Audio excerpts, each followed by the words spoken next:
e sejam muito bem-vindos. Não vou citar nome, porque eu posso esquecer o nome de algum, mas eu quero cumprimentar a todos aqui.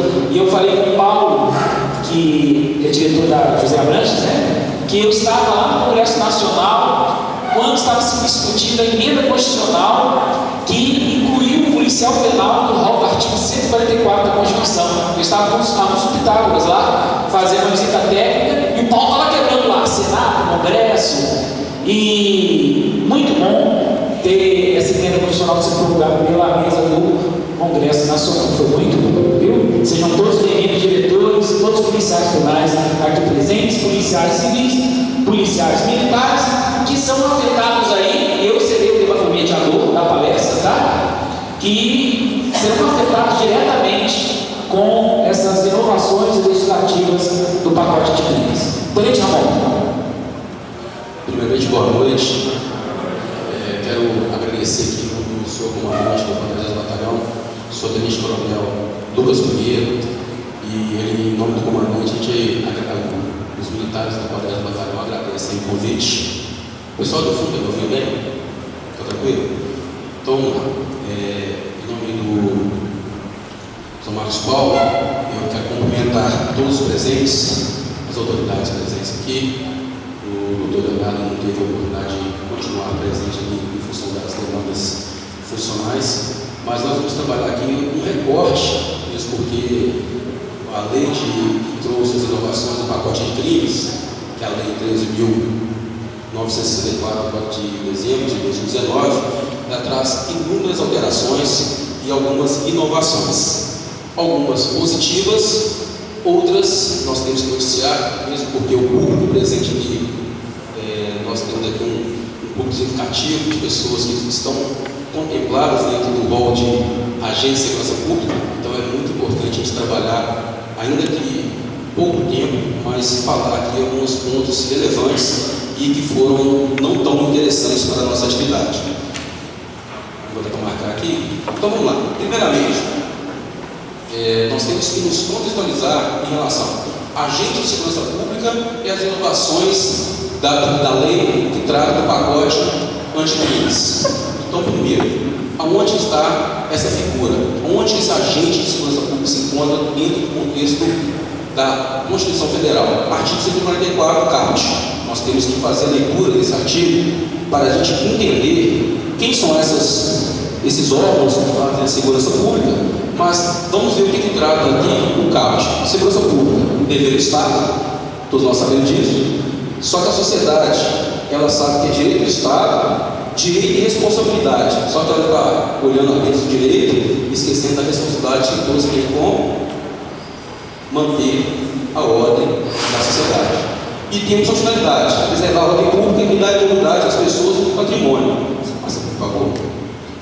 Agora, os órgãos competentes. Ali estão os órgãos. A doutrina majoritária hoje trata como os órgãos de segurança pública os contemplados no caput do artigo 144. Vai ter alguém aqui que vai falar, mas a guarda municipal, uma discussão ainda que tem repercussão geral no STF e que está sendo discutida. Atualmente, nós trouxemos agora, de acordo com a emenda constitucional 104, que foi no ano passado, trouxe agora para o rol das agências de segurança pública os policiais penais, tanto no âmbito federal, estadual e municipal. Então, nós temos aqui uma nova figura de órgão de segurança pública. Vamos passar agora. Adentrando agora no que foi trazido de inovação legislativa, e para quem já fez um pequeno estudo sobre os dispositivos penais, tiveram uma certa estranheza com o que fizeram com o artigo 25, parágrafo único, que eles criaram um parágrafo único para o artigo 25, que trata da legítima defesa. No primeiro olhar, você fala, poxa, o que aconteceu com esse artigo que ele traz a mesma coisa que está sendo tratado no CAPT? O CAPT trata aqui, para que você entenda como legítima defesa, é quando alguém vai usar moderadamente os meios necessários para repelir injusta agressão. Essa agressão tem que ser atual e iminente, tranquilo até aí, e para defender direito próprio ou de terceiro. Aí nós vamos lá para a inovação legislativa. Olha que eles trouxeram como inovação legislativa, trouxeram um parágrafo único, ou seja, as mesmas exigências já tratadas dadas no CAPT. Então, ele tem que agir de meio necessário para repelir justa agressão, atual iminente, para defender direito próprio ou de terceiro. Eles trouxeram um caso expresso do terceiro, quando o agente de segurança pública, um caso concreto, está agindo para repelir justa agressão contra um terceiro. O agente de segurança pública que repele a agressão ou risco de agressão à vítima, mantida refém durante a prática de crimes. É um caso específico e eles contemplam aqui uma situação como o sniper, uma situação que nós temos uma situação de refém e ele utiliza dessa força letal ou potencialmente letal para repelir essa injusta agressão. Mas o que mais impressiona não é essa mudança, é o que foi vetado, o que foi retirado da proposta. O que foi retirado da proposta foi isso aqui. O agente policial de segurança pública que, em conflito armado ou em risco iminente de conflito armado, previne injusta e iminente agressão a direito seu ou de outro. Isso aqui estava na proposta que foi retirada. E que alguns noticiaram que estava trazendo para a legislação uma autorização para matar, que está completamente equivocado, mesmo porque para tratar de legítima defesa eu tenho que estar respaldado no CAPT. Eu tenho que ter meios necessários, moderadamente, uma injusta agressão, atual iminente e para defender o direito meu ou de terceiro. Então, o que tem autorização para matar nisso? Nada. Mas eles não autorizaram caminhar para a votação, essa redação. E também, o segundo, o inciso 2, o agente policial ou de segurança pública que previne a agressão ou risco de agressão à vítima mantida refém durante a prática de crimes. Eles fizeram uma modificação na redação desse inciso 2 e mantiveram e transformaram ele no parágrafo único do artigo 25. Então, nós não tivemos aí um avanço na legislação para dar respaldo e segurança jurídica mais que já tínhamos. Nós continuamos sem avançar nesse aspecto. Então, dependemos agora ainda de interpretações, dependemos de quem vai julgar para saber se aquela atuação daquele agente de segurança ela encontra respaldo no artigo 25 CAPT. Simples assim. Essa é uma mudança que ela ficou, ao meu ver, prejudicial para o agente de segurança pública, mas dá margem também para ampliar essa interpretação. Então vamos aguardar agora como vai ser a jurisprudência e como que a doutrina vai interpretar isso, que é muito novo. Alguns já começaram a produzir algumas obras do direito penal, trazendo essas modificações, mas ainda nós temos que aguardar os julgados para ver qual vai ser o caminho para a aplicação desse dispositivo e se realmente vai intensificar e blindar a atuação policial, porque o policial não pode permitir que ele seja avaliado, que ele seja agredido para depois agir, porque às vezes ele vai ter outra oportunidade. Então nós temos que pensar com muita cautela como que o policial ou como esse agente de segurança pública tem que agir de maneira legal, legítima, proporcional e eficiente. Agora eu vou trazer aqui uma outra situação que estava na proposta que também foi retirada, que o artigo 23 se trata da exclusão de licitude, onde trabalha lá a situação de exclusão, onde nós temos o estado de necessidade, a própria legítima defesa, temos o estado exercício da direito e o estrito cumprimento do dever legal. E temos também, doutrinariamente, uma súmula legal, que é o consentimento do ofendido, que tenha outros critérios a serem analisados. Agora, o que eles queriam colocar e não foi autorizado de acordo com o projeto do ministro da Justiça? O agente, em qualquer das hipóteses desse artigo, responderá pelo excesso do outro culposo. Isso aqui já está no artigo 23 como parágrafo único. Eles criaram o parágrafo segundo, transformando para o projeto o parágrafo segundo. O juiz poderá reduzir a pena até a metade ou deixar de aplicá-la se o excesso decorrer de excusável medo, surpresa ou violenta emoção. Por que eles tiraram isso dessa redação do projeto para votação? Quando enquanto a agente de segurança pública faço essa leitura que foi retirada, é porque eu não posso ter medo, não posso ser surpreendido e tampouco agir com violenta emoção. Eu não sou ser humano, sou super-homem. Então, modificou o policial, a agente de segurança pública, ele tem que agir sem medo, sem preocupar em se emocionar, porque ele não tem emoção, não é isso? E também ele tem que agir sem preocupar com nenhuma situação, porque ele é imune a qualquer agressão. É o que eles fizeram. Mas tudo bem, vamos avançar nesse contexto. Acredito que ainda veremos uma legislação que blinda o agente de segurança pública ao ponto de ele prestar um serviço, além de prestar com qualidade, que já o faz, nós teremos também condições de prestar com qualidade e com respaldo jurídico, porque às vezes o policial, no enfrentamento, ele se coloca em risco até desnecessário para dar uma resposta à sociedade. Então nós temos que fazer essa reflexão também. Eu trouxe aqui para a gente caminhar, porque nós temos outras modificações legislativas que eu não vou abordar porque é extenso. Então nós temos alguns aspectos que não têm relação direta com a atividade do agente de segurança pública, mas eu trouxe aqui umas mudanças interessantes que o agente de segurança pública tem que acompanhar, entender e saber aplicar. Foram algumas alterações onde novos crimes foram inseridos na Lei 8.072 de 1990, que é a lei que trata dos crimes hediondos. Ali embaixo traz ali a emenda, dispõe sobre os crimes hediondos nos termos do artigo 5º, inciso 43. O inciso 43, aí eu já comento aqui para os estudantes de direito e para os concurseiros, os crimes de terrorismo, tráfico e tortura não são crimes hediondos, são crimes equiparados. Isso cai em concurso, cai em prova, cai na prova do professor de direito penal, não são crimes hediondos. O tratamento penal e processual penal mais severo é dado aos 3 T's, tortura, tráfico e nós vamos ter aí também o terrorismo, e vamos ter os crimes hediondos previstos na Lei 8.072. Dentro desses crimes, outra coisa importante é que o sistema adotado para contemplar os crimes hediondos é o sistema legal. Então, não existe a possibilidade do juiz dizer se aquele crime é ou não hediondo. Ele só pode tratar como hediondo aquele que está previsto na Lei 8.072.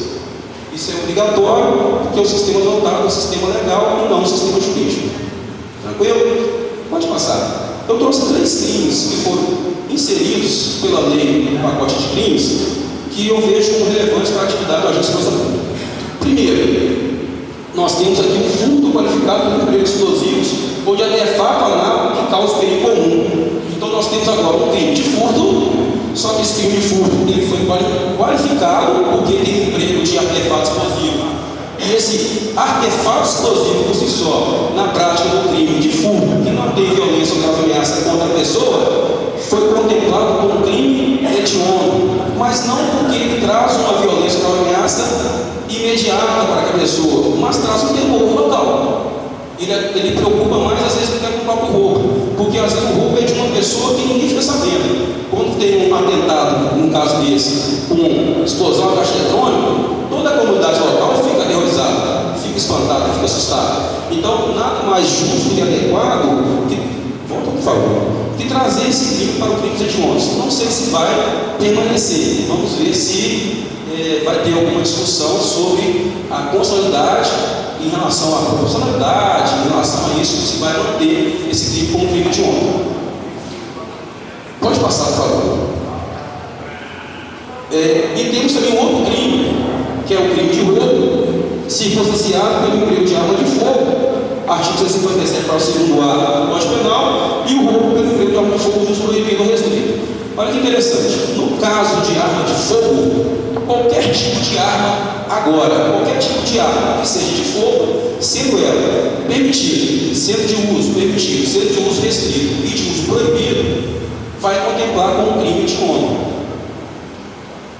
Ressalva, nós tínhamos uma nomenclatura de crime, arma de fogo de uso restrito e proibido, como sinônimos de acordo com o decreto 3.065 de 2000, que é o antigo RC5. Aí nós tivemos a mudança legislativa, o decreto presidencial, que alterou o RC5, que é o 9493 de 2018, que já foi revogado e agora nós temos o 10.030 de 2019. Nesse decreto 10.030 de 2019, agora sim, nós temos uma diferenciação em relação à arma de uso restrito e de uso proibido. Porque a Lei 13.654 de 2018, ela tinha tirado aquela figura do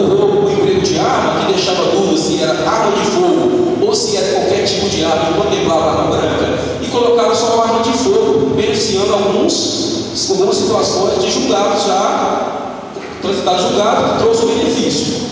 Agora não. A arma de uso restrito foi contemplada na lei de crimes hediondos, mas agora nós temos tanto de uso restrito como de uso proibido, como uso permitido no caso do roubo. Já em relação ao porte, pode passar por favor, ao porte, então nós temos o porte ou a posse em relação à arma de fogo. Só que para tratar com o crime hediondo, esse porte ou posse agora é só se a arma for de uso proibido. Não será mais tratada como nem restrito, nem permitido. Então nós temos uma diferenciação. Aonde que eu encontro a definição do que é uma arma de uso permitido, proibido ou restrito? Eu vou pegar o decreto 9847 de 2018. Está contemplado lá que vai tratar da regulamentação de arma de fogo, tanto de porte, posse e aquisição de munições e outros produtos controlados pelo Exército. Então nós temos vários documentos normativos que tratam desse assunto. E o mais interessante, para fechar, nós temos uma situação, que eu já falei ali, eu posso ter um crime de porte ilegal de arma de fogo, de uso proibido ou uso restrito, por equiparação, e sem ter arma de fogo. Eu posso ter uma situação que eu não tenho arma de fogo nesse indivíduo, e a lei trouxe essa possibilidade, que é o caso de encontrar a pessoa com um artefato explosivo incendiário. Nós nos deparamos com isso várias vezes. Muitos acreditam que, pelo fato de não estar sendo empregado num crime de roubo, de furto ou qualquer outro crime atentado aí, ele não está praticando nenhuma conduta. E temos também agora o furto, a subtração desses produtos também, de material explosivo, tem um crime lá do parágrafo 7 do artigo 157.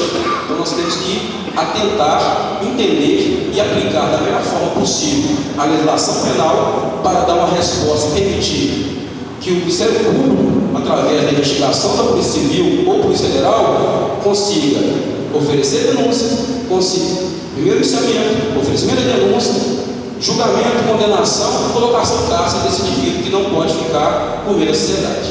Então vamos pensar, fazer reflexão, saber o que nós estamos fazendo, entender o que estamos atuando, fazendo na nossa atividade, e para os estudantes de direito, estudem sempre, porque a legislação ela muda constantemente. E para finalizar, eu trouxe para vocês aqui um ensinamento de Paulo Cuba. Paramos de aprender e evoluir quando achamos que o que sabemos é o suficiente. Então nós precisamos estudar sempre para a gente evoluir. Muito obrigado, uma boa noite.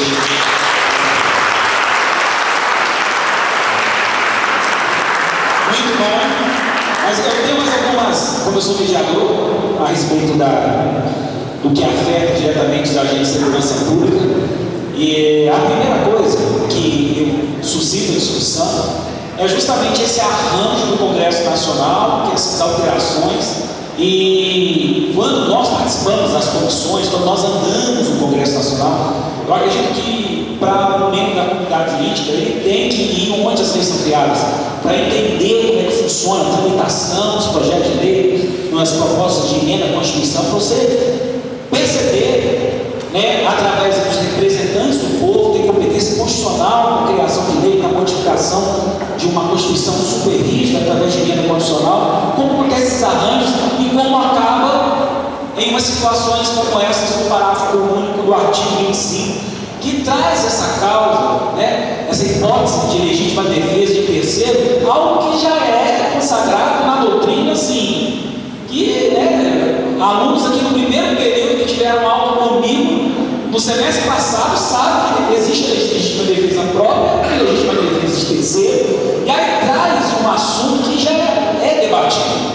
E aí tem um constitucionalista chamado Marcelo Neves.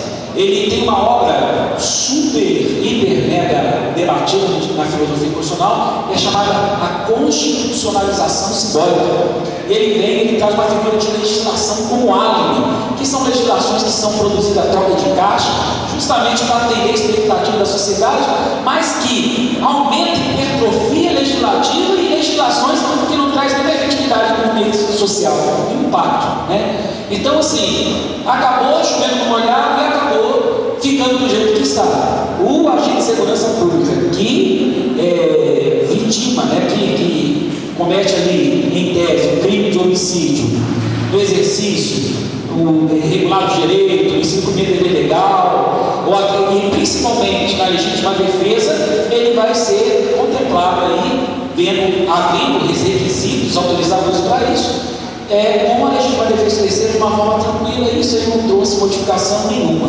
Então esse é o comentário que eu gostaria de fazer e fiz com meu amigo Ramon quando nós conversamos por telefone, falando assim, chutando molhado, e enfraquece, né? Poderia, então, era melhor deixar sem do que ter deixado do jeito que ficou. Mas, Ramon, eu gostaria de trazer uma reflexão aqui e chamar a atenção dos nossos amigos da segurança pública, que é a figura da obrigatoriedade de um advogado quando o militar, o agente de segurança pública, ele tem que abater, ceifar uma vida em razão do exercício da sua profissão, né? Que está lá no Código de Processo Penal, que afeta também até a autoridade policial delegada. Se o militar, né, for conduzido o agente policial penal, policial civil, dentro dessa situação, quando ele chegar na delegacia, na instauração do inquérito, ali no diário flagrante, o Código de Processo Penal determina que ele seja assistido por um defensor.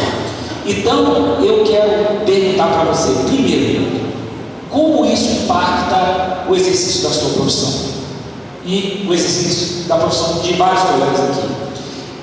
Primeiro. Segundo, como você imagina que isso vai ser concretizado para fazer cumprir essa legislação que eu considero como direito fundamental do agente de segurança pública, essa figura do defensor desde o flagrante, né? Eu gostaria que você falasse, né, com os seus 26 anos de caserna, como você vê isso e como você imagina que isso vai ser operacionalizado.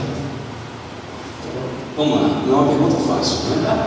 Mesmo porque falar sobre os órgãos de segurança pública, como eu mostrei aqui, nós temos vários órgãos de segurança pública. Então eu vou falar pela Polícia Militar, acho que fica mais fácil para entender.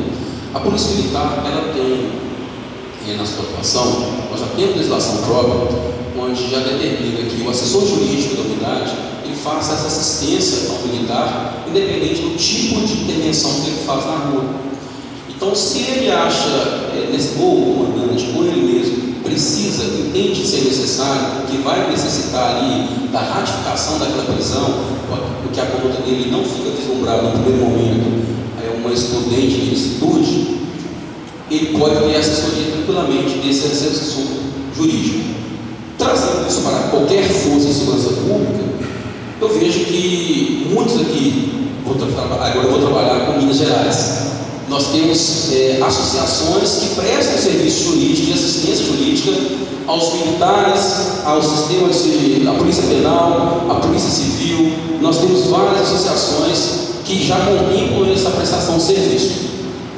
O que eu vejo de dificuldade para a implementação é como o próprio doutor Leonardo apresentou sobre o juiz de garantias.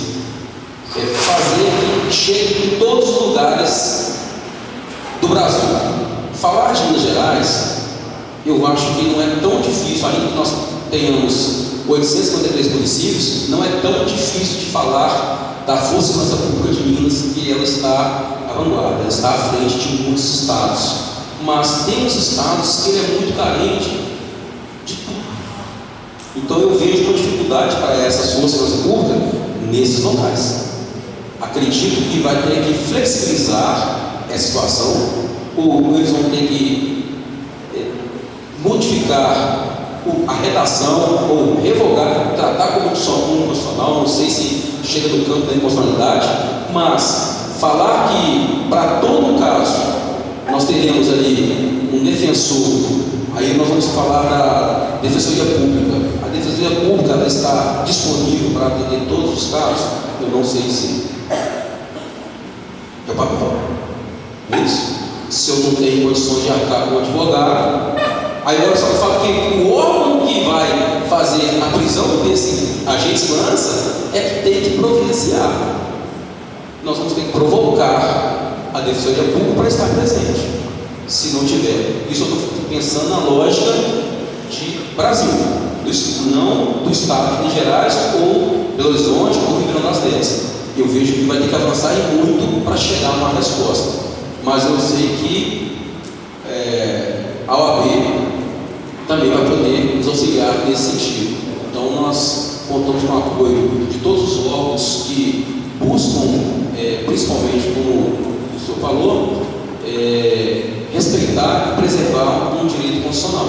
Então vamos buscar respostas técnicas e viáveis para atender esse agente de segurança pública que coloca a sua vida em risco todos os dias. Tá? Que eu possa responder. Muito bom. E nós, como membros da comunidade, a gente fica imaginando, elucubrando como é que esse pacote é feito. Imagina a possibilidade do agente que tem esse direito fundamental, ele tem que ter a presença de um defensor e ver a possibilidade de um delegado constituir um defensor dativo. Imagina. Para ter o direito do agente de segurança pública garantido, não ter defensoria, não tem nada, o delegado fala: doutor fulano tal, vem aqui, acompanhe esse inquérito aqui, esse flagrante, porque é um direito fundamental. Então, assim, são coisas que a gente está cobrando, assim, no lampejo que vai ser feito, mas eu acredito que isso para os agentes de segurança pública foi um avanço, assim, que não dá para poder passar desapercebido, viu? E para nós advogados, é uma maravilha. Eu quero chamar o doutor Habib para entregar ao nosso tenente Ramon Fernando de Cascais esse certificado, ok? E muito obrigado à Polícia Militar do Estado de Minas Gerais, à Força Tiradentes, beleza? Por ter nos muito bem representado aqui, muito obrigado.